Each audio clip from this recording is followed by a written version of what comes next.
주의 보혈은 정하고 정하다. 내 죄를 정케 하신 주 날 오라 하신다. 내가 주께로 지금 가오니 골고다의 보혈로 날 씻어 주소서. 약하고 주해도 주께로 나가면 힘 주시고 내 주함을 곧 씻어 주시네. 내가 주께로 지금 가오니 골고다의 보혈로 날 씻어 주소서. 날 오라 하심은 온전한 믿음과 또 사랑함과 평안함 다 얻게 함일세. 내가 주께로 지금 가오니 골고다의 보혈로 날 씻어 주소서. 큰 죄인 복받아 빌기를 얻었네. 한없이 넓고 큰 은혜 베풀어 주소서. 내가 주께로 지금 가오니 골고다의 보혈로 날 씻어 주소서. 급히 가망 속에 큰 증거 됩니다. 내 기도 소리 들으사 다 허락하소서. 내가 주께로 지금 가오니 골고다의 보혈로 날 씻어 주소서. 아멘. 하나님 말씀 에스겔서 37장 1절에서 10절까지 말씀 다 같이 합독하시겠습니다. 에스겔 37장 1절에서 10절까지 말씀.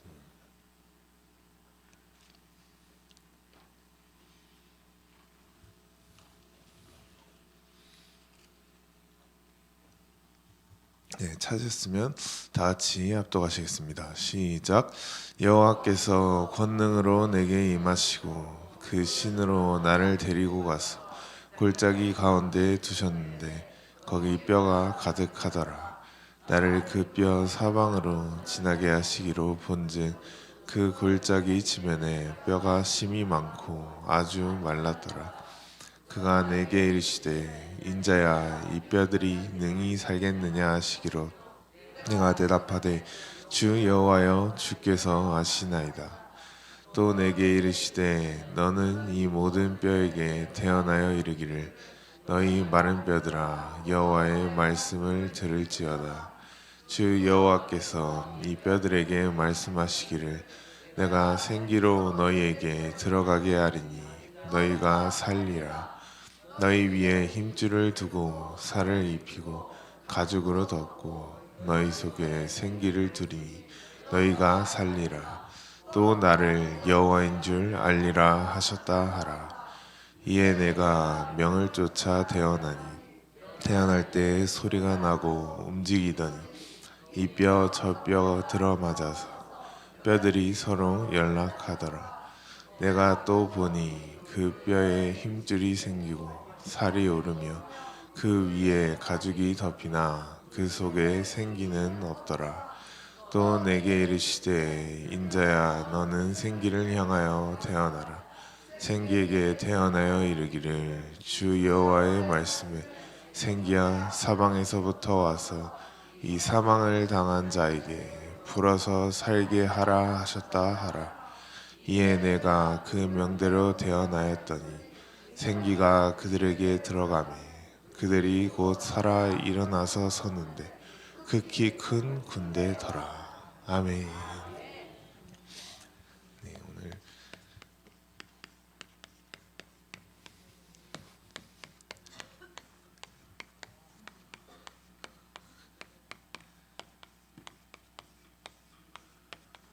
오늘 말씀의 제목은 이어서 무덤에서 나와 큰 군대가 되자라는 말씀으로 이어서 상고를 하겠습니다.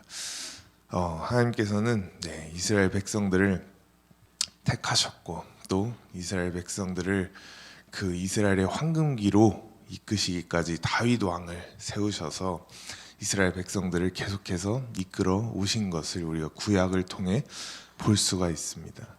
다윗 왕은 하나님의 마음에 합한 자였기 때문에 또 예수 그리스도의 형상을 예수 그리스도의 삶을 그대로 이미 예수 그리스도 이 땅에 오시기 전부터 나타내고 또 그대로 살았기 때문에 다윗 왕이 이스라엘을 통치할 때는 그 아무도 어떤 나라가 됐든지 이스라엘에게 까불 수 있었어요, 없었어요?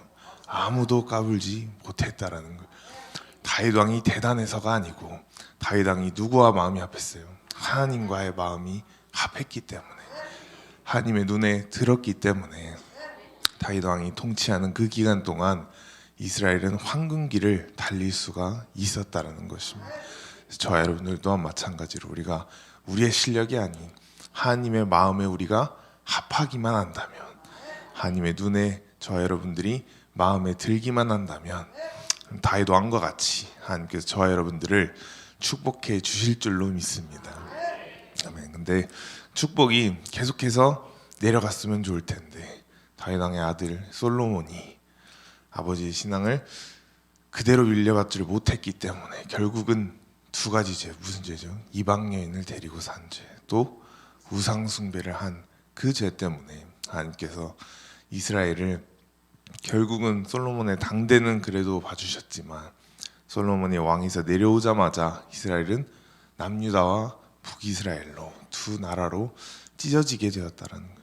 하나로 뭉쳐 있을 때는 이스라엘이 정말 강한 나라고 아무도 덤빌 수 없는 그러한 나라였음에도 불구하고 두 개로 하나님께서 찢어 놓으니까 위아래로 북이스라엘과 남유다로 찢어 놓으니까 어떻게 됩니까? 바로 이방 나라가 쳐들어와서 아수르에 망하고 또 바벨론에 망해서 결국은 전쟁 포로로 자기 나라를 잃게 되고 또 끌려가게 된 것이 이스라엘 백성들이었다라는 거예요. 지금 저와 여러분들이 살고 있는 이 대한민국 또한 비록 지금 남한과 북한이 서로 나눠져 있지만 이 또한 우연히 나눠진 게 아니라는 것입니다. 다 하나님께서 이렇게 나눠 놓으셨고 또 이 시간을 또 허락하셨기 때문에 그렇기 때문에 정광훈 목사님 항상 말씀하시는 것처럼 결국에 우리의 목적은 무엇입니까? 예수 한국 복음으로 북한과 남한이 통일되는 것이 결국은 하나님의 뜻인 줄로 믿습니다. 그렇기 때문에 우리가 계속 광화문 운동을 하는 것이고, 그렇기 때문에 끊임없이 우리가 싸워 나가는 줄로 믿습니다. 그래서 결국은 이스라엘 백성들도 하나였던 나라가 둘로 쪼개지니까 힘도 분산되고 의견도 분산되고, 그러니까 결국은 남의 나라로 포로로 붙잡혀 가게 되었는데, 에스겔서 보면은 포로로 붙잡혀 간 와중에도 그때 되면은 자기 나라를 그리워하면서 서로 똘똘 뭉쳐야 하는데도 불구하고 에스겔서 읽으면 그랬어요, 안 그랬어요? 그렇지 못했다라는 거예요. 남의 나라를 붙잡혀 갔음에도 불구하고 자기 나라가 지금 잃어버렸는데도, 자기 나라를 잊어버리고 뺏겼는데도 불구하고 남의 나라 가서까지도, 포로로 붙잡혀 가서까지도 서로 지역 감정 네? 남유다에서 온 사람, 북이스라엘에서 온 사람, 지역 감정도 분명히 있었을 테고, 서로 뭐 너가 잘났네 내가 잘났네 하면서 만날 때마다 다투고 싸웠다라는 것입니다. 저와 여러분들은, 우리는 물론 광화문 운동할 때 전국에서 수많은 분들이 오시지만 우리는 그 누구랑 같이 하거나 그 누구랑 함께 하여도 우리는 다투고 분쟁하는 일은 없어야 하는 줄로 믿습니다. 그래서 결국은 하도 말을 안 들으니까 하나님께서 에스겔 선지자를 통해 오늘 읽은 본문 말씀 37장을 통해 마른 뼈의 환상을 에스겔 선지자에게 보여주셨다라는 거예요. 에스겔 선지자의 마른 뼈 환상을 보여주니까 어떻게 됩니까? 마른 뼈들이 여기저기 다 널브러져 있고, 네, 이 뼈 저 뼈, 머리뼈는 절로 가 있고, 손뼈는 절로 가 있고, 이 뼈 저 뼈가 사방으로 흩어져 있는 그 광경을 보면서 하나님께서 에스겔에게 뭐라 말하십니까? 이 뼈가 능히 살겠느냐라고 질문을 하십니다. 그러니까 에스겔 선지자 뭐라고 대답합니까? 오직 하나님께서만 아신다라는 그 고백을 저와 여러분들 또한 우리 입술로 고백해야 하는 줄로 믿습니다. 오직 모든 일은 하나님께서만 아신다라는 거. 하나님께서 된다라면 되는 것이고, 하나님께서 그건 안 된다 하면 우리가 아무리 노력해도 결국은 안 될 수밖에 없다라는 것입니다. 우리가 이것을 인정하고 가야 하는 줄로 믿습니다. 하나님께서 에스겔에게 대언을 하라 그랬어요. 하나님의 말씀을 대언을 하니까 사방으로 흩어져 있던 뼈들이 다 자기 자리로 굴러 들어가가지고, 머리는 머리뼈대로, 손은 손뼈대로, 발은 다리는 다리뼈대로 다 맞춰 들어가기 시작했다라는 것입니다. 이것 또한 에스겔의 입에 능력이 있어서가 아니고, 에스겔이 실력이 뛰어나서가 아니고, 에스겔이 무엇을 했어요? 하나님의 말씀을 대언하니까, 하나님의 말씀을 대언하니까 여기저기 널브러져 있던 마른 뼈들이 다 자기 자리로 찾아 들어가게 되었다라는 것입니다. 저와 여러분들 또한 마찬가지로 우리 또한 삶을 살아감에 있어서, 여러분들이 인생을 살아감에 있어서 다른 것이 아니고 하나님의 말씀을 우리가 대언을 할 때 능력이 나타나는 줄로 믿습니다. 모든 병든 것도 하나님의 말씀으로 치유되고, 모든 문제 또한 하나님의 말씀으로 해결되는 줄로 믿습니다. 그래서 에스겔 선지자가 대언을 하니까 마른 뼈가 다 맞아 들어갔다라는 거예요. 이 뼈 저 뼈가 맞아 들어가더니 말씀을 보면 그냥 뼈가 스르륵 하고 맞아 들어간 것이 아니고 소리를 내며 탁탁탁 자기 자리로 맞아 들어갔다라고 말씀에 쓰여 있다라는 거예요. 우리가 교회 처음 나왔을 때는 거부감이 있을 수도 있고, 특히 사랑제일교회는 더더욱이 처음 나오게 됐다면, 여태 해온 신앙생활 혹은 뭐 교회가 이게 처음, 이곳이 처음이라면 더더욱이 거부감이 생길 수 있다라고 생각합니다. 당연히 처음 나왔고 또 초신자일 때는 저 교회 나와서 눈치 보고 그냥 분위기 보고 이렇게 조용히 지내는 것이 저는 당연하다고 생각하지만, 결국은 뼈가 맞아 들어갈 때는 소리가 나야 된다라는 거예요. 여러분들이 하나님 앞에 드리는 모든 예배, 또 모든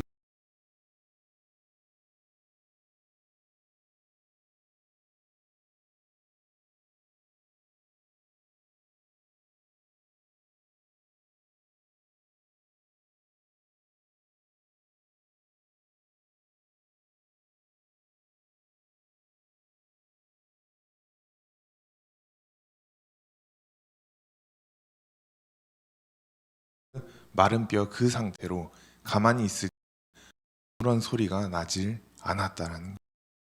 아무리 열심히 교회 나와서 신앙생활을 한다고 할지라도 우리의 행동들이, 우리의 예배 자세가 그냥 옆 사람이 봤을 때 조용하다라고 느껴진다면, 저 사람이 되게 그냥 동적으로 느껴진다면 그 사람은 아직 마른 뼈에 신앙받게 되질 못한다라는 것입니다. 우리 항상 교회 나오고 또 예배를 드리고 찬송을 하고 또 말씀을 들을 때 박수를 치며, 또 말씀이 떨어질 때 무엇으로 화답해야 돼요? 아멘으로 우리가 화답을 해야만이 마른 뼈가 움직이면서 이 뼈 저 뼈가 소리를 내는 것과 같이 우리 또한 아멘으로 말씀을 화답하고, 찬양할 땐 힘차게 박수를 치며, 기도할 때는 입술을 열어 하나님 아버지를 뜨겁게 부르짖는 그러한 신앙생활을 할 때 저와 여러분들이 다 우리의 원래 자리로 하나님께서 돌려 놓으셔 주시겠다라는 것입니다. 마른 뼈가 흩어져 있을 때는 아무 능력이 없어요. 아무 능력이 없고 그냥 하나의 뼈 조가리에 불과하지만 결국은 하나로 뭉치게 되니까, 이 뼈 저 뼈가 서로 들어맞게 되니까 이제는 어떤 느낌이 나요? 사람의 느낌이 나잖아요. 떨어져 있을 때는 그냥 하나의 뼈 조가리예요. 그냥 누가 발로 차도 그냥 굴러가는 그러한 뼈 조가리에 불과하지만, 머리부터 해서 발끝까지 하나의 뼈로 한 몸을 이루게 되었다라는 것입니다. 그때부터는 더 이상 그냥 하나의 뼈 조가리가 아니고 한 몸의 일부의 지체로서 저와 여러분들이 생활해야 하는 줄로 믿습니다.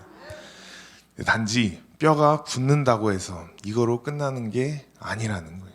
내가 그냥 단지 내 자리에 찾아갔다고 해서, 내가 그냥 예배 시간에 단순히 아멘하고 찬양 열심히 한다 해서, 물론 중요하지만, 당연히 중요하지만 그것만 한다고 해서는 다가 아니라는 거예요. 뼈가 붙었으면 다음 말씀에 뭐라고 나와 있습니까? 그 위에 뼈와 뼈를 잇는 힘줄과 가죽이 덮여야 된다라는 거예요. 아직 뼈로서는 군대가 되지를 못해요. 뼈 자체는 힘이 있어요, 없어요? 없기 때문에 그냥 붙어만 있지 결국은 툭 치면 다시 뼈로 돌아갈 수밖에 없기 때문에, 그 뼈와 뼈를 잇는 힘줄과 가죽이 저와 여러분들에게도 입혀져야 한다는 것입니다. 목사님 말씀하시기를 뭐라고 말씀하십니까? 결국은 힘줄과 가죽은 공동체의 의식이 필요하다라는 거예요. 서로 뼈와 뼈가 서로 연결하듯이 공동체 안에서 저와 여러분들이 서로가 서로를 연결해주고, 서로가 서로를 손잡아주고, 또 같이 가는 그런 공동체 의식이 저와 여러분들 우리 모두에게 있기를 축복합니다. 하나님께서 저와 여러분들이 이 땅에 보내셨을 때, 사람은 태어나자마자 결국은 세 가지 공동체를, 이거는 본인이 좋든 싫든 간에 세 가지 공동체 속에 살 수밖에 없게 만들어 놓으셨다는 거예요. 제일 작은 공동체는 뭡니까? 태어나자마자 부모님이 보이고 내가 집에 와 있고 하는 그 가정 공동체. 다 부모님 밑에서 태어난 저와 여러분들, 우리는 태어났을 때 우리의 선택이 아니고 태어나 보니 우리는 가정 안에 태어났다라는 거예요. 그 가정 공동체 안에서도 마른 뼈같이 아빠는 아빠대로, 엄마는 엄마대로, 자녀들은 자녀대로 흩어져서 그냥 콩가루 집안처럼 아무의 뜻도 없이 그냥 흩어져서 이렇게 생활한다면, 그 가정 또한 결국은 마른 뼈도 아니고 결국은 무엇이에요? 무덤되는 가정이란, 그냥 가정에 생기가 없고 활력이 없고 만나도 그냥 서로 인사도 안 하고 자기 할 일 바쁜 그런 가정을 우리가 다 회복을 해야 한다는 것입니다. 결국 회복하려면 어떻게 합니까? 힘줄과 가죽이 그 가정 위에 입혀져야 된다는 거예요. 더 이상 그냥 마른 뼈로 서로 각자 생활하면서 나 몰라라 하는 것이 아니고, 가정은 가장을 중심으로 하나님께서 세우신 아버지를 중심으로 어머니와 또 밑에 있는 자녀들이 하는 가정을 잘 이끌어 나가야 한다는 것입니다.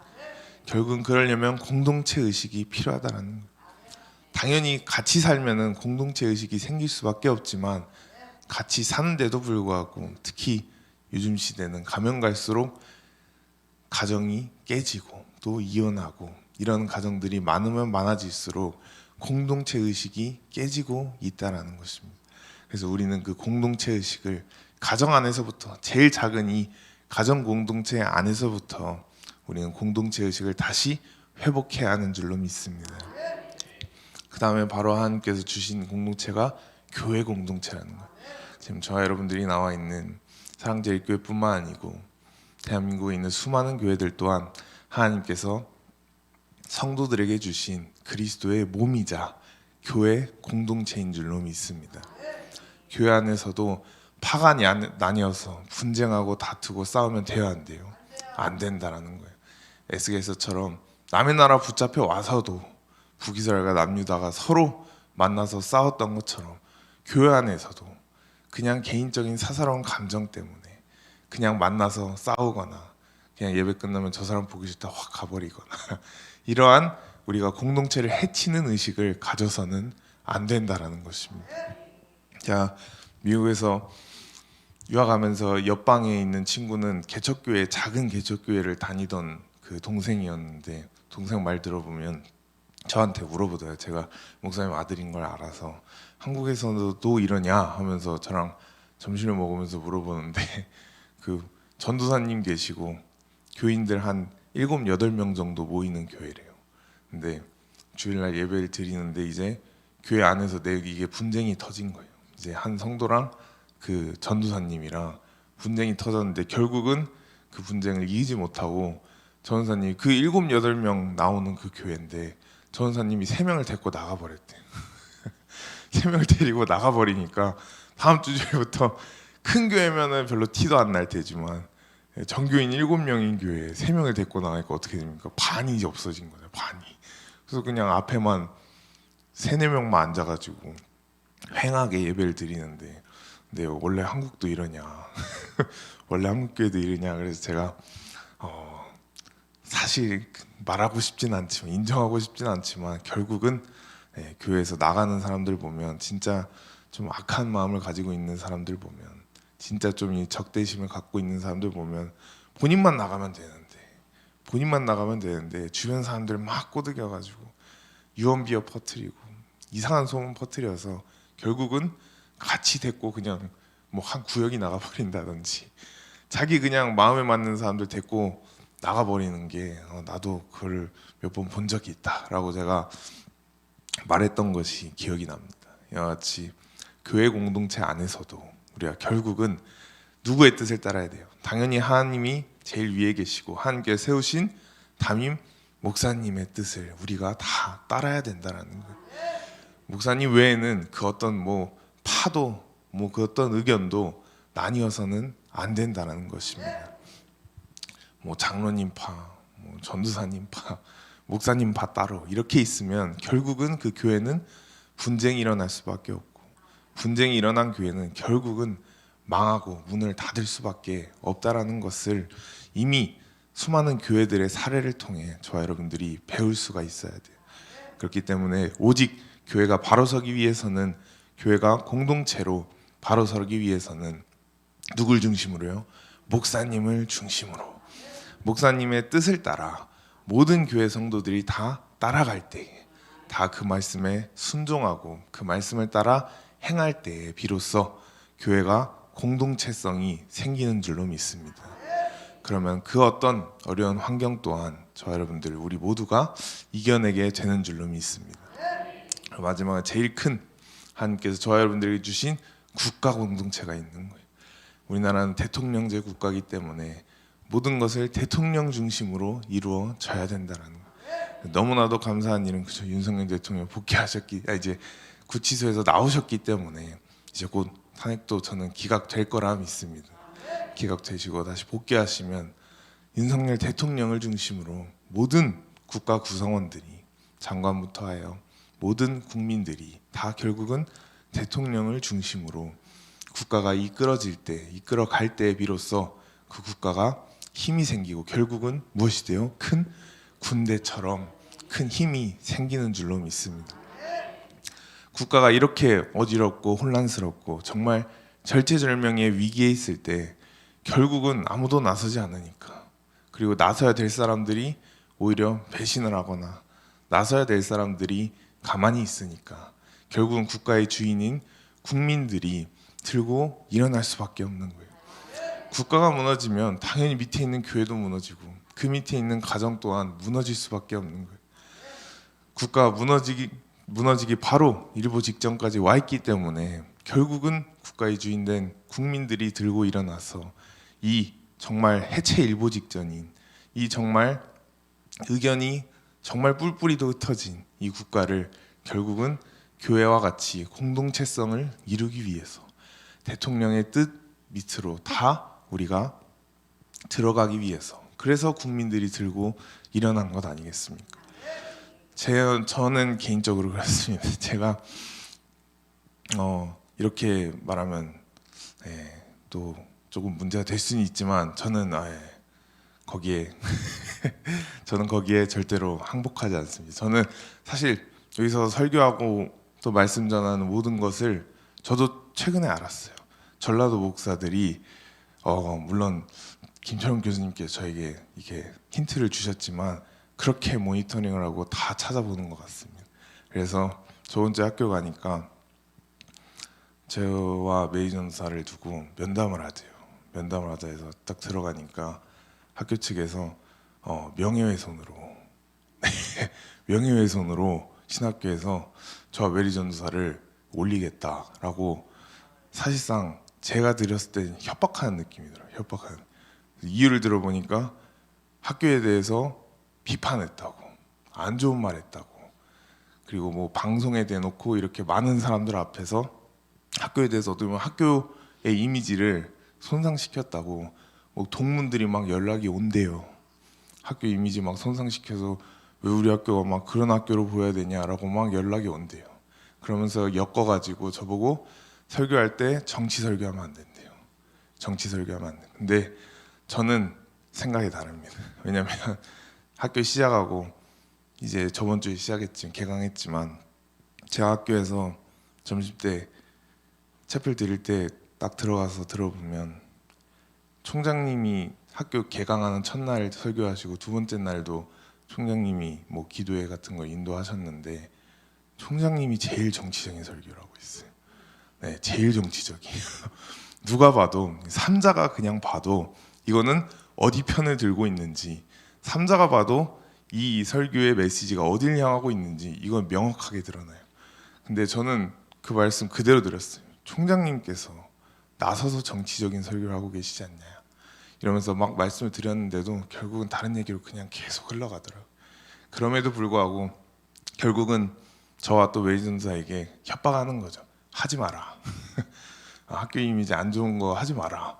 정치 설교 하지 마라. 이렇게 솔직히 저는 협박했다고 느껴지는데 저는 이 또한 절대로 용납할 수가 없고 저는 여기에도 절대로 굴복할 마음도 없고 항복할 마음도 없습니다. 단지 그렇게 막 학교에 대한 이미지, 뭐 학교에 대한 안 좋은 말 하지 마라라고 그렇게 요구를 한다면 저 또한 그거를 뭐 받아들일 의향이 어느 정도는 있지만 사실상 그거예요. 그러면 본인들도 가르친 대로 학교에서 항상 그렇게 가르치거든요. 교회는 정치하면 안 된다. 세상과 구분되어야 된다. 항상 이렇게 가르치는데 본인들부터 그 말을 지키라는 거예요. 정치하면 안 된다며요. 근데 왜 총장님께서부터 시작하여 모든 교수들이 정치 발언을 하냐 이겁니다. 그래서 저는 만약 그렇게 요구할 시에 그럼 학교 또한 정치하지 마라. 저에게 그렇게 요구할 거면 학교부터 정치 설교 하지 마라. 정치적인 거 가르치지 마라. 근데 왜 학교는 하면서 학생들은 못하게 왜 학생들은 했다고 위에서 이렇게 억누르려 하고 모든 것이 결국은 제가 느꼈을 때는 다 이 국가가 무너지니까 결국은 그 밑에 있는 교회가 결국은 신학생들이 무엇입니까? 졸업하고 다 교회로 가서 사역자가 되고 결국은 그 교회를 이끄는 담임 목사님들이 돼야 하는 그런 학생들인데 그런 학생들이 지금 뭐 하고 있는 거예요? 완전 억압하고 자기들 뜻대로 끌고 가려고 하는 거예요. 그래서 제가 지금 이 말을 지금 여러분들이 드리고 있는 것도 모니터링을 분명히 하고 있을 겁니다. 하고 계십니까? 분명히 하고 있을 거예요. 근데 저는 하든 말든 이제 상관도 안 합니다. 하든 말든 상관도 안 하고 저와 여러분들은 우리는 갈 길을 그대로 가면 되는 줄로 믿습니다.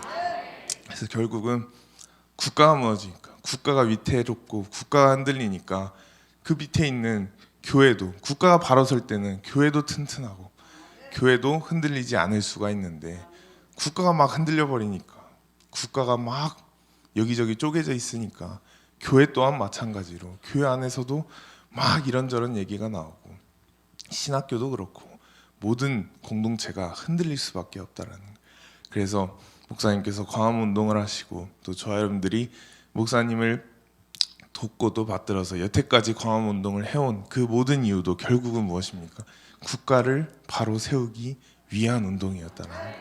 그래서 저와 여러분들 우리는 다 자부심을 가지고 우리가 생활해야 하는 줄로 믿습니다. 그래서 결국은 힘줄과 가죽이 무엇입니까? 공동체 의식을 통해 저와 여러분들 위해 덮여져야 된다는, 나만 잘 되면 된다라는 그런 개인주의 말고, 그런 개인적인 생각 말고 정말 공동체를 위하여 조금 내가 손해보는 일이 있더라도, 조금 내가 불편함이 있더라도 우리가 공동체를 위하여 저와 여러분들이 희생하고 또 봉사하고 또 공동체의 말을 따를 때에 비로소 뼈와 뼈가 그 위에 힘줄이 덮여지게 되는 줄로 믿습니다. 그리고 제일 마지막 중요한 말씀은 힘줄까지 덮여서 이젠 진짜 겉으로 생긴 거는 진짜 사람처럼 보이고 멀리서 보면 정말 군대처럼 보이는데 제일 중요한 생기가 없었다라는 거예요. 말씀을 보면 다 덮여 있고 사람 같아. 이젠 진짜 뭔가 싸울 준비가 돼 있어 보이는데 생기가 없기 때문에 그 안에 생명이 없었다라는 거예요. 그냥 죽어 있는 사람처럼, 딱 이제 막 죽은 사람처럼 그렇게 보이기만 하고 결국은 그 안에 생명이 없었는데 에스겔 선지자가 하나님 말씀을 대언하여 그 속에 생기가 들어가라 라고 대언을 하니까 그 대언의 말씀에 따라 생기가 들어가고 나니 지극히 큰 군대더라 라는 큰 군대로 일어나게 되었다라는 거예요. 기독교인들이 광화문 운동을 이끈다, 누가 말해도 부인할 수 없는 사실입니다. 정말 수많은 기독교인들, 정말 교회를 다니시는 수많은 성도님들이 광화문 광장을 정말 에워싸시고 또 다 메꾸셨는데 그 기독교인들이 주도할 수밖에 없는 이유는 결국은 생기가, 하나님의 생기가 저 여러분들 속에 들어와 있기 때문이라는 것이죠. 세상 사람들이 기독교인 저 광화문 운동하는 거 당연히 좋고 또 당연히 도움이 되고 중요하지만 결국은 우리 속에 하나님의 생기가 있어야 된다. 그래야지만 우리가 큰 군대로 일어날 수가 있다라는 것입니다. 세상 사람들은 그냥 자기의 뜻이 맞지 않으면 같이 하다가도 그냥 하루아침에 등 돌려버릴 수도 있어요. 같이 하다가도 그냥 자기랑 뜻이 맞지 않으면 싸울 수도 있어요. 바로 분쟁을 일으키고 왜 자기 말 안 들어주냐 요구할 수도 있지만 적어도 기독교인이라면 내 속에 생기가 들어와 있는, 하나님의 영이 들어와 있는 그러한 기독교인이라면 우리는 우리의 뜻과 비록 맞지 않아도 우리는 그 공동체성이 있기 때문에 목사님을 중심으로 또 국가를 중심으로 한 그 공동체성, 공동체 의식을 가지고 있기 때문에 우리는 그러한 분쟁과 또 논쟁 또한 다 이겨내게 되는 줄로 믿습니다. 그래서 결국은 제일 중요한 것은 생기, 다른 말로 하면 성령이 여러분들 속에 역사하셔야만이 우리가 비로소 큰 군대로 일어나게 될 수가 있다라는 것입니다. 그래서 저 여러분들 앞으로 이제 얼마 남지 않은 싸움, 정말 윤석열 대통령 탄핵 무효되고 기각되고 또 각하되어서 다시 돌아오셔서 이 나라 다시 바로 세우며 달려나가는 그때까지 또 윤석열 대통령과 정광훈 목사님을 중심으로 우리가 큰 군대가 되어서 여러분들 속에 성령이 충만하여서 이 정말 얼마 남지 않은 이 마지막 애국 운동을 저 여러분들 모두가 우리가 성령의 힘으로, 큰 군대의 힘으로 우리가 다 이뤄내시기를 여러분 모두에게 축복합니다. 아멘. 우리 주 하나님 독생자 예수 우리 찬양하고 기도하겠습니다.